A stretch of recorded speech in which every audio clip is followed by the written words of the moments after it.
नमस्कार दोस्तों, स्वागत है आपका अपने इस यूट्यूब चैनल पे। देखिए मित्रों, आरपीएससी फर्स्ट ग्रेड का जो फर्स्ट पेपर है, उसमें जीके वाले पोर्शन में अपन पढ़ रहे थे गुर्जर प्रतिहार राजवंश। देखिए, गुर्जर प्रतिहार राजवंश है, इसका एक पार्ट जो है वह इससे पहले वाले वीडियोज़ में अपन ने कंप्लीट कर लिया है। आज जो है नेक्स्ट पार्ट की अपन बात करेंगे। तो गुर्जर प्रतिहार जो राजवंश है, उसका शासनकाल माना जाता है 8 से 10वीं शताब्दी तक का।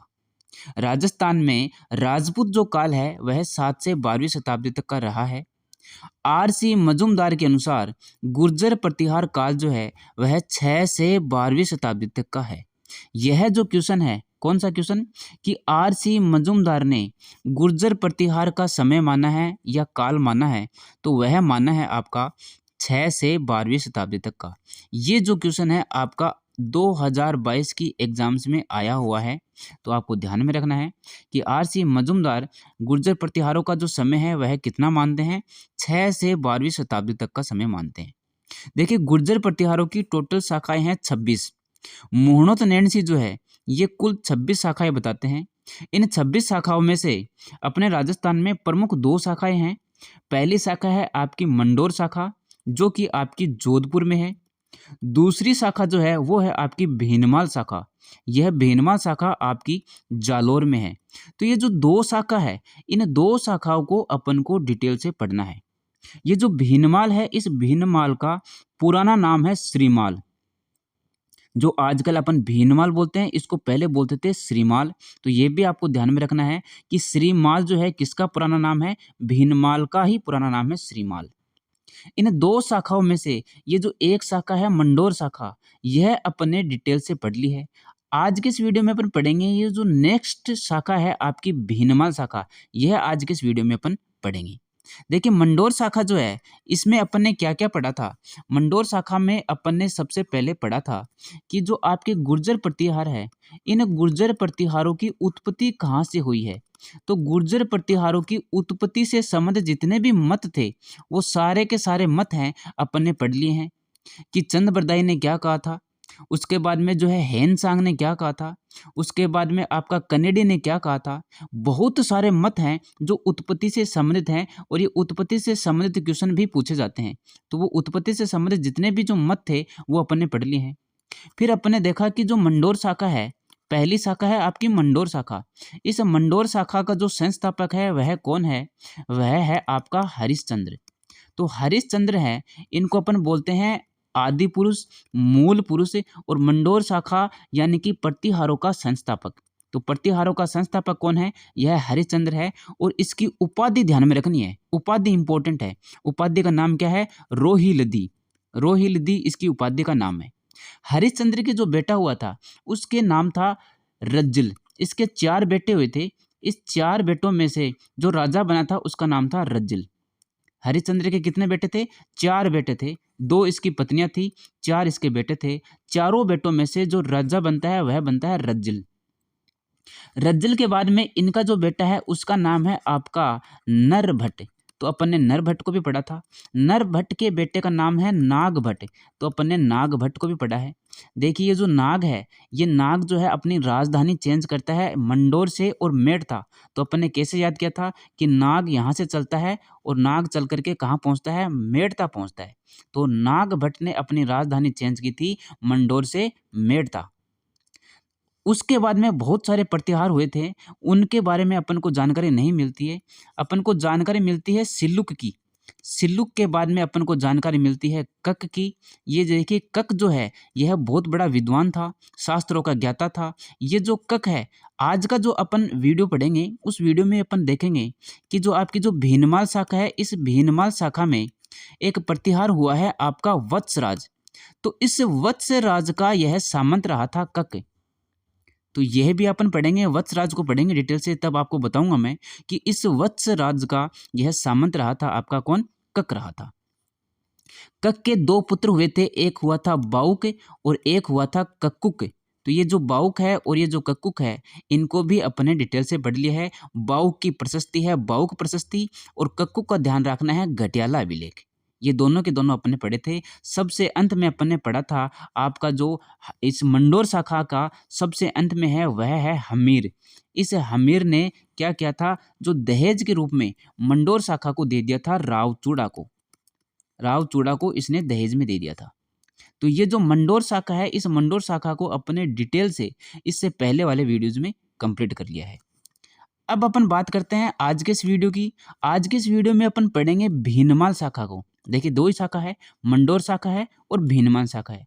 तो भीनमाल जो शाखा है वह है आपकी जालोर में, और इस भीनमाल का पुराना नाम है श्रीमाल। भीनमाल शाखा में अपन पढ़ेंगे नागभट्ट को। सबसे पहले पढ़ेंगे अपन इस नागभट्ट को। देखिए जो आपकी मंडोर शाखा है, इस मंडोर शाखा में अपन ने सिर्फ एक नाग पढ़ा था। कौन सा पढ़ा था? नागभट्ट प्रथम। नागभट्ट प्रथम पढ़ा था, और इस नागभट्ट प्रथम ने राजधानी चेंज की थी। मंडोर से इसने राजधानी चेंज की थी मेड़ता। यह अपन ने पढ़ा था मंडोर शाखा में। ठीक है। भीनमाल जो शाखा है, इस भीनमाल शाखा में अपन दो नाग पढ़ेंगे। एक तो नाग ये रहा नागभट्ट प्रथम, और एक नाग ये रहा नागभट्ट द्वितीय। और ये दोनों ही क्या करेंगे? राजधानी चेंज करेंगे। तो ये नाग जो है राजधानी चेंज कर रहे हैं, इनको अपन को ध्यान रखना है, भूलना नहीं है बिल्कुल भी। तो भीनमाल शाखा में अपन को पढ़ना है नागभट्ट प्रथम को। फिर नागभट्ट प्रथम के दो बेटे हुए, एक तो हुआ कक्कुक और एक हुआ देवराज। इन दोनों के बारे में अपन को डिटेल से नहीं पढ़ना है, इन दोनों के बारे में कुछ भी नहीं मिलता है। बस इतना ध्यान रखना है कि देवराज का जो दूसरा नाम है वह देवशक्ति भी है। भीनमाल शाखा में जो प्रतिहार जो है, प्रमुख प्रतिहार रहा है, वह रहा है वत्सराज। तो इस वत्सराज को अपन बहुत ही डिटेल से पढ़ेंगे। फिर नागभट्ट द्वितीय है, फिर रामभद्र है। रामभद्र के बाद में मिहिर भोज, यह इंपॉर्टेंट है, बहुत ही महत्वपूर्ण है।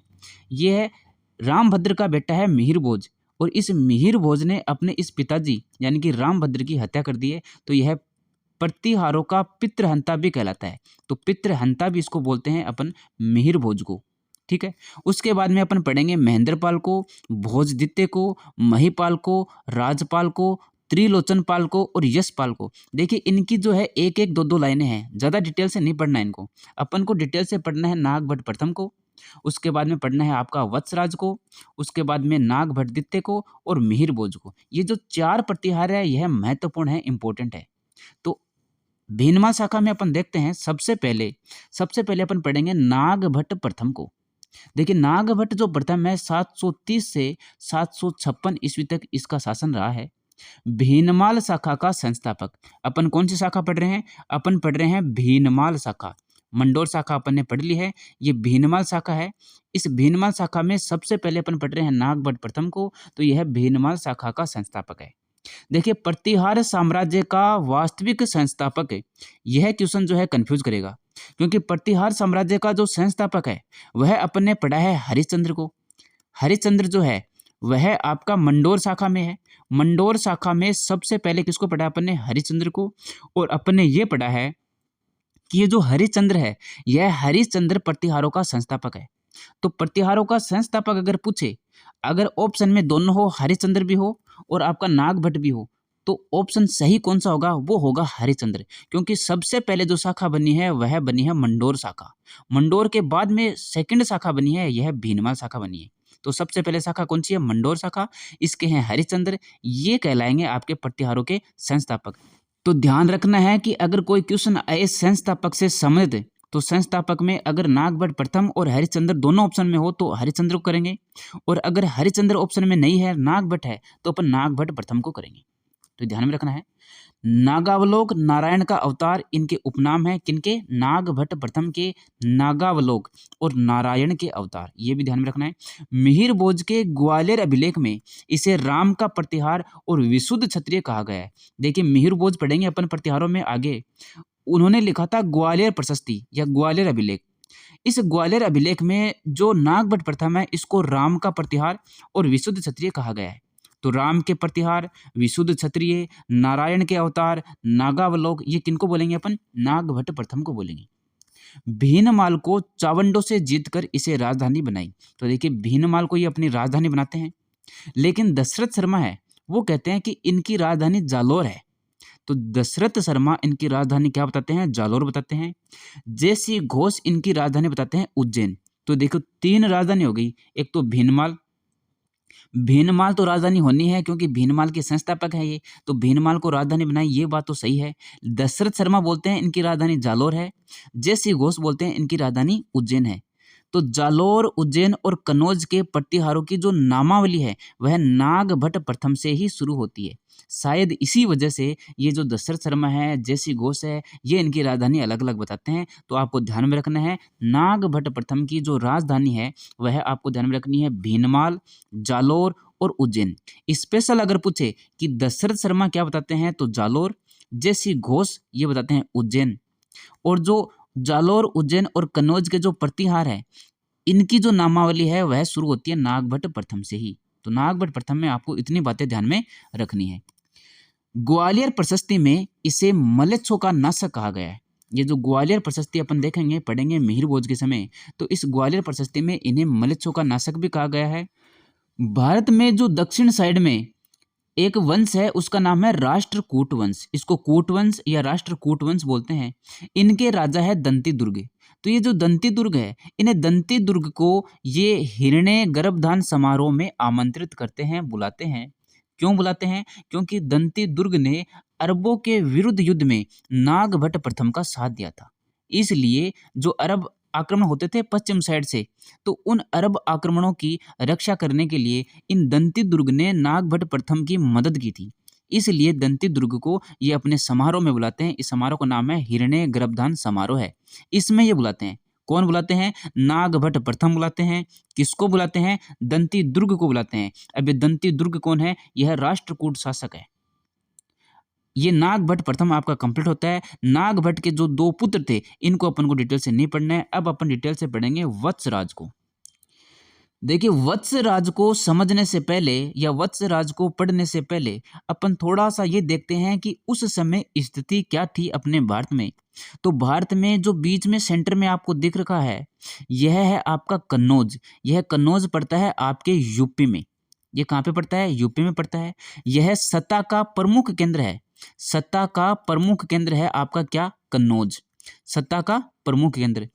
इसको जिसने हथिया लिया या इस पे जिसने भी अधिकार कर लिया वह पूरे साम्राज्य को अपने अधीन कर लेगा। तो ये जो कन्नौज है इसको हथियाने के लिए इधर से देखिए, इधर कौन है? आपके उत्तर पश्चिम भारत में है आपके गुर्जर प्रतिहार वंश, ये अपना इधर राजस्थान है। इधर कौन है? गुर्जर प्रतिहार राजवंश है। दो शाखा अपन पढ़ रहे हैं, मंडोर शाखा, भीनमाल शाखा। इधर आपका गुर्जर प्रतिहार राजवंश है। इधर जो बंगाल साइड है, इस बंगाल साइड में आपका पाल वंश है। कौन सा वंश है? पाल वंश है। और नीचे जो दक्षिण साइड है, इस दक्षिण साइड में आपका राष्ट्रकूट वंश है। दक्षिण साइड में कौन सा वंश है? राष्ट्रकूट वंश है।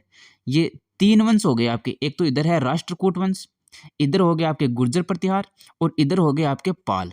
तो इन तीनों में युद्ध चलेगा और तीनों में संघर्ष चलेगा। किसके लिए? इसके लिए, कन्नौज के लिए। इस कन्नौज को हथियाना चाहते हैं, इस कन्नौज पर अधिकार करना चाहते हैं, क्योंकि सत्ता का प्रमुख केंद्र यह कन्नौज ही है, बिल्कुल सेंटर में है, बिल्कुल बीच में है। तो इस पे अधिकार करने के लिए इन तीनों में, गुर्जर प्रतिहार में, पाल वंश में और राष्ट्रकूट वंश में, इन तीनों में संघर्ष चलता है जिसको अपन बोलते हैं त्रिपक्षीय संघर्ष या त्रिपक्षीय युद्ध। तो ये देखेंगे अपन। यह शुरुआत करते हैं आपके वत्सराज। इसलिए आपको ये ध्यान में रखना है कि त्रिपक्षीय जो युद्ध होता है उसकी शुरुआत करते हैं वत्सराज। तो अब वत्सराज को अपन पढ़ेंगे। देखिए, वत्सराज जो है 783 से 795 ईस्वी तक रहे हैं। इनका उपनाम है रणहस्तिन। कुवलयमाला ग्रंथ में इनको रणहस्तिन कहा गया है। इनका दूसरा नाम है जयवराह। ये इनकी उपाध्याय है, रणहस्तिन और जयवराह।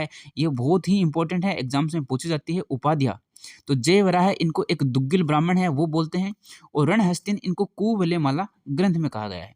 ये कुवलयमाला ग्रंथ किसका है? उद्योतन सूरी का है।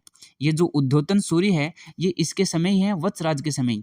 तो उद्योतन सूरी का जो कुवलयमाला ग्रंथ है उसमें इनको कहा गया है रणहस्तिन। कन्नौज पर अधिकार के लिए त्रिपक्षीय संघर्ष की शुरुआत की। ये देखिए, त्रिपक्षीय संघर्ष जो है अपन ने पढ़ा है, देखा है कि त्रिपक्षीय संघर्ष की शुरुआत करते हैं कौन? वत्सराज करते हैं। क्यों करते हैं? ताकि कन्नौज पे अधिकार कर सके। ये बीच में आपका कन्नौज है और ये इधर आपके हैं गुर्जर प्रतिहार, इधर आपके हैं पाल वंश और इधर हैं आपके राष्ट्रकूट वंश। तो वत्सराज के समय क्या स्थिति थी ये अपन देखते हैं। तो देखिए वत्स राज के समय इधर गुर्जर प्रतिहारों में तो ये वत्स राज है, इधर राष्ट्रकूट वंश में ध्रुव है, ये राजा का नाम है ध्रुव है, यह है। और आपके जो पाल वंश है, इस पाल वंश में है धर्मपाल, और बीच में जो कन्नौज है, इस कन्नौज पर अधिकार कर रहे हैं, और इस कन्नौज पे बैठा है आपका इंद्रायुध। तो ये ध्यान में रखना है, एक तो है इंद्रायुध, ध से याद रखना है धर्मपाल, और ध से याद रखना है आपको ध्रुव है। तो तीनों ध पे हैं इंद्रायुध, यानी कि युद्ध करेंगे। अब क्या करेंगे? युद्ध करेंगे। युद्ध कौन करेगा? वत्सराज करेगा। इसने शुरुआत कर दी, वत्सराज ने। वत्सराज ने शुरुआत कर दी युद्ध की। तो इंदिरा युद्ध, युद्ध के बाद में धर्मपाल, और इधर है आपके ध्रुव है। तो ये तीनों हैं, और ये बीच में कन्नौज है आपका। देखिए वत्सराज ने इंद्रायुद्ध को, इंद्रायुद्ध कहाँ है? बीच में बैठा है कन्नौज में। इंद्रायुद्ध को हरा कर और कन्नौज पर अधिकार कर लिया। तो ये वत्सराज युद्ध की शुरुआत करते हैं, इंद्रायुद्ध को हरा देते हैं और कन्नौज पर अधिकार कर लेते हैं। वत्सराज ने पाल शासक धर्मपाल, अब बंगाल से कौन है पाल शासक है? वो धर्मपाल है, वो धर्मपाल आता है। तो इस धर्मपाल को भी पराजित करते हैं। इस युद्ध का नाम है मुंगेर युद्ध। और मंडोर शाखा का जो कक है, अपन ने जो मंडोर शाखा पढ़ी थी, पहली शाखा मंडोर शाखा, उस मंडोर शाखा में अपन ने पढ़ा था कक को कि यह बहुत बड़ा विद्वान था, ज्ञाता था, लेकिन फिर भी ये इन वत्सराज का क्या था? सामंत था। तो ये जो सामंत था वत्सराज का, तो मंडोर शाखा का कक वत्सराज का सामंत था। कक ने मुंगेर के युद्ध में वत्सराज का साथ दिया था, तो इसका सामंत था। इसके युद्ध में यह इसका साथ देगा। कौन सा युद्ध में? मुंगेर के युद्ध में। किन किन के बीच हुआ है ये? यह आपका हुआ है वत्सराज के और धर्मपाल के बीच में हुआ है। तो देखिए वत्सराज ने युद्ध की शुरुआत कर दी है। सबसे पहले ये इंद्रायुद्ध को हराते हैं, फिर जो धर्मपाल आता है इस धर्मपाल को भी हरा देते हैं, दोनों को हरा देते हैं। अब आता है आपका राष्ट्रकूट शासक। नीचे दक्षिण में अपने देखा था राष्ट्रकूट शासक कौन है? ध्रुव है, ये आता है। इसने वत्सराज को पराजित कर दिया। तो ये ध्यान में रखना है कि वत्सराज को पराजित कर देते हैं कौन? राष्ट्रकूट शासक है ध्रुव है। ध्रुव के कुछ समय बाद वापस जाने पर इंद्रायुद्ध वापस गद्दी पर बैठा, जिसे धर्मपाल ने हराकर चक्रायुद्ध को गद्दी पर बैठा दिया। अब इंद्रायुद्ध को तो हटा देते हैं और चक्रायुद्ध को गद्दी पर बैठा देते हैं। कौन? ये जो धर्मपाल हैं ये आते हैं वापस। तो धर्मपाल आते हैं वापस से, इंद्रायुद्ध को हटा देते हैं और चक्रायुद्ध को गद्दी पर बैठा देते हैं। तो देखिए क्या हुआ था, आपके भारत में क्या स्थिति हुई थी। इधर थे आपके गुर्जर प्रतिहार, इधर है आपके राष्ट्रकूट वंश, और इधर है आपके पाल शासक। तो पाल शासक में कौन है? इधर है आपका धर्मपाल, और इधर है आपका वत्सराज, और जो राष्ट्रकूट शासक है इसमें है आपके ध्रुव। तो वत्सराज ने शुरुआत कर दी त्रिपक्षीय युद्ध की। यह युद्ध जो है काफी सालों तक चला था। उसके बाद में एक समय आता है जिसमें गुर्जर प्रतिहार में अपन पढ़ेंगे मिहिर भोज को। इस मिहिर भोज ने फिर इस कन्नौज पर पूरी तरीके से अधिकार कर लिया था। तो शुरुआत करी थी वत्सराज ने इस कन्नौज पर अधिकार करने की। तो ये वत्सराज आता है, यहाँ पे अधिकार करता है। अधिकार करने के बाद में ये धर्मपाल आता है, तो इसको भी ये भगा देता है, हरा देता है धर्मपाल को भी। तो वत्सराज ने इस कन्नौज में इंद्रायुद्ध को हराया, धर्मपाल को हराया। फिर आपका आता है ये ध्रुव है राष्ट्रकूट शासक, इसने वत्सराज को हरा देता है। तो ये आपको ध्यान में रखना है। वत्सराज के समय उद्धोतन सूरी इसने कुवलय माला ग्रंथ की रचना की, और जिनसेन सूरी इसने हरिवंश पुराण ग्रंथ की रचना की। मिहिर भोज की ग्वालियर प्रशस्ति में वत्सराज को बहुसंख्य भूभृतों यानी कि शक्तिशाली सलाहकारों की गति को समाप्त करने वाला यह कहा है। तो ये जो ग्वालियर प्रशस्ति है मिहिर भोज की, मिहिर भोज पढ़ेंगे तब अपन देखेंगे कि इन्होंने ग्वालियर प्रशस्ति की रचना की है, ग्वालियर अभिलेख लिखवाया है। तो उस ग्वालियर प्रशस्ति में वत्सराज को बहुसंख्य भूभृतों कहा गया है।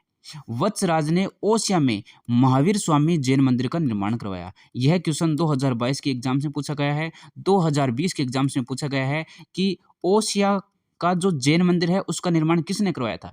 तो प्रतिहारों में बहुत सारे ऑप्शन में आएंगे, उसमें आपको ध्यान में रखना है वत्सराज ने। तो वत्सराज ने ओसिया में महावीर स्वामी जैन मंदिर का निर्माण भी करवाया था। तो ये आज जो है अपन यहाँ तक ही पढ़ेंगे, वत्सराज तक ही पढ़ेंगे। उसके बाद में वत्सराज के बाद में जो जो गुर्जर प्रतिहार हुए हैं और जो ये त्रिपक्षीय युद्ध जो है ये अपना जारी रहेगा अभी भी। त्रिपक्षीय युद्ध की समाप्ति जो है वो होगी आपके मिहिर भोज के समय। मिहिर भोज जो है ये जो क्या करते हैं, ये आपके कन्नौज पर पूर्ण अधिकार कर लेते हैं। मिहिर भोज तक जो है यह युद्ध चलता रहता है, काफ़ी सालों तक युद्ध चलता रहता है। तो वत्सराज तक का आपको ध्यान में रखना है, याद करना है, बार बार रिवाइज करना है, अच्छे से नोट्स बनाने हैं और वीडियो को लाइक करना है, शेयर करना है। अब मिलेंगे नेक्स्ट वीडियो में। धन्यवाद।